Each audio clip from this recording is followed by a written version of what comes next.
उद्धव ठाकरेंनी बाळासाहेबांच्या बॉडी 2 दिवस छळ केला. निधनानंतर बाळासाहेबांच्या हाताचे ठसे का घेतले? खोटं वाटत असल्यास उद्धव ठाकरे आणि माझी नार्को टेस्ट करा. रामदास कदमांचं खुलं आव्हान. बाळासाहेबांच्या बॉडीला उद्धव ठाकरे का त्रास देतोय? शरद पवारांनी मिलिंद नार्वेकरांना विचारलं होतं.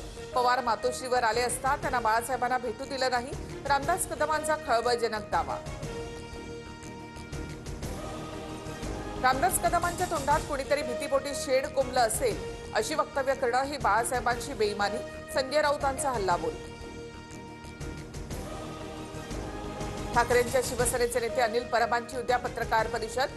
बाळासाहेबांबाबत रामदास कदमांनी उद्धव ठाकरे यांच्यावर केलेल्या आरोपांवर उत्तर देणार. रामदास कदमांचा बाण योग्य ठिकाणी लागला. स्वित्झर्लंडवरून कागदपत्र घेऊन कोण येणार होतं? कोणत्या प्रॉपर्टीसाठी उद्धव ठाकरे थांबले होते? उत्तर द्या. नितेश राणे यांचा निशाणा.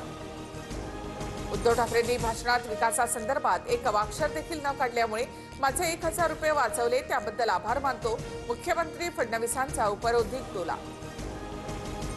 महापालिका निवडणुकीच्या पार्श्वभूमीवर उद्धव ठाकरे उद्या पुणे दौऱ्यावर. अण्णाभाऊ साठे सभागृहात मेळावा पार पडणार. वसंत मोरेंकडून तयारीचा आढावा. एकत्र आलो एकत्र राहण्यासाठी. राज ठाकरेंसोबतच्या युतीवर दसरा मेळाव्यातून उद्धव ठाकरेंचा पुन्हा सकारात्मक प्रतिसाद.